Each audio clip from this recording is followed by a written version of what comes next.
लेकिन न जाने क्यों आपके जाने का ख्याल मुझे एक अनजाने खौफ में जकड़ लाए। आपके बगैर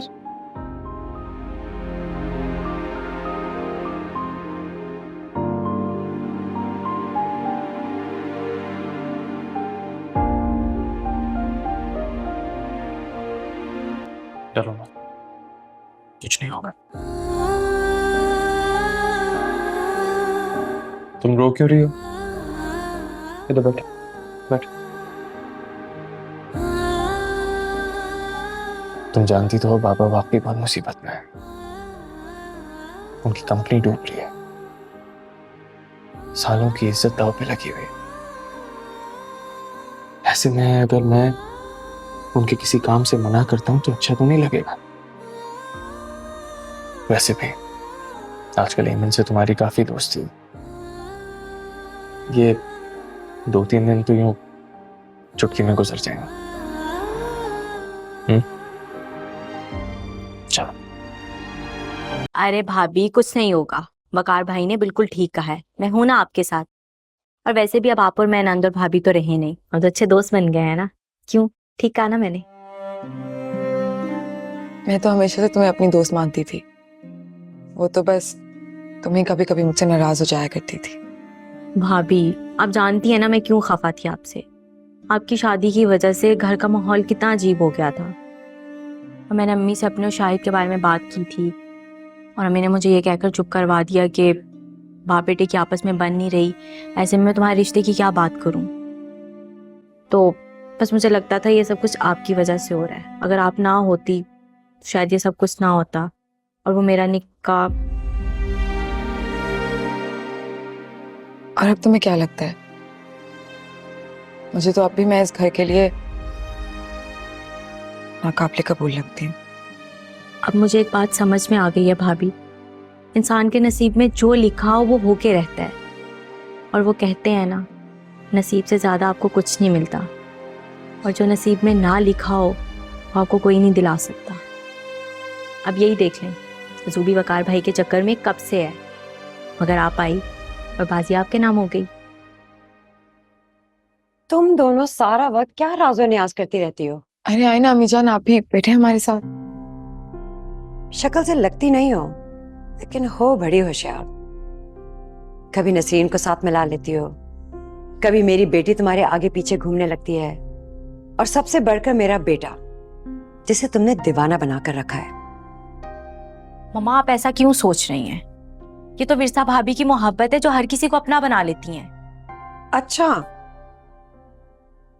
ऐसा है, मान जाऊंगी अगर ये हारस को अपना बनाकर दिखाए। इन दोनों की तो नाराजगी दिन ब दिन बढ़ती जा रही है। मामा उसकी वजह तो आपको भी मालूम है ना। बाबा अपनी बहन को जबान दे चुके हैं और अपनी जबान का पास रखने के लिए वो विरसा भाभी को कबूल करने के लिए तैयार नहीं है। वो तैयार हो गए थे, मैंने और वकार ने उन्हें मना लिया था। वो तो इसके खानदान वालों ने हक महर को लेके अपनी औकात ही दिखा दी, वरना सब कुछ अच्छा चल रहा था। अब हारिस अपनी वो इंसल्ट भूलते ही नहीं है, और इसके खानदान वाले तो चने के चार से उतरने को तैयार ही नहीं है। ना वो माफी मांगेंगे और ना हारिस का गुस्सा कभी ठंडा होगा। सबके बीच में बेचारा मेरा बेटा दोनों तरफ से पिस रहा है।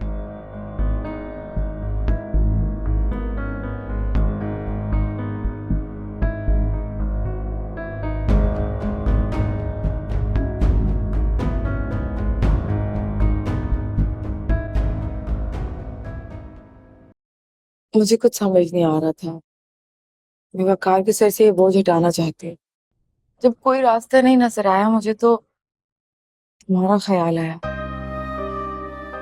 मुझे लगा शायद तुम कुछ ना कुछ कर सको। Virsa, Virsa I am sorry, इस वक्त तो मेरी वो कंडीशन नहीं है। हाँ लेकिन मैं अपने दोस्तों से और जो मेरी कंपनी का ऑनर है उससे बात कर सकता, शायद कुछ हो सकता। तुम मुझे बता सकोगी कितने पैसों की जरूरत है? एग्जैक्ट रकम तो नहीं पता, लेकिन बात करोड़ों की है।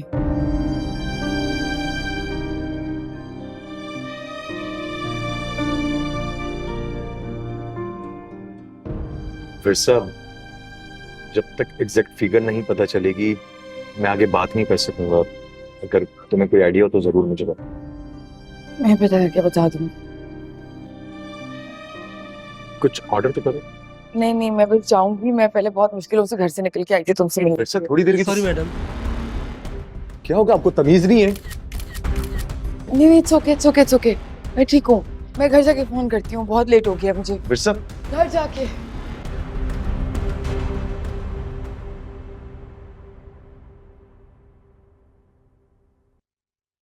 तुमने ठीक से काम किया। आइंदा भी इसी तरह काम करोगे तो। शुक्रिया सेठ। सेठ आप फिक्र ही मत करो, लड़कियों को छेड़ने और हरासा करने में समझो मैंने डिप्लोमा किया हुआ है। मगर यूं आप ही के घर में घुसकर किसी औरत के कमरे में जाना मेरे लिए थोड़ा सा मुश्किल है। अरे फिक्र मत करो तुम्हें घर का पूरा नक्शा मिलेगा। और वैसे भी तुम्हें गाइड करने के लिए मैं खुद वहां मौजूद हूं। कोई पकड़े जाने का लफड़ा तो नहीं है ना? नहीं नहीं, ऐसी कोई बात नहीं। सिर्फ डराना है या? सिर्फ डराना है। वक्त पे पहुंच जाना, न वक्त से पहले न वक्त के बाद। ठीक रात 2 बजे मेरे घर पहुंच जाना। आप टेंशन फ्री हो जाओ, अब आगे का काम मेरा। ये लो, इसमें घर का पूरा नक्शा है। लड़की तुम देख चुके? हाँ, वही जिसकी मैंने तस्वीर बनाई थी। हाँ वही। ठीक है, सलाम। ठीक है।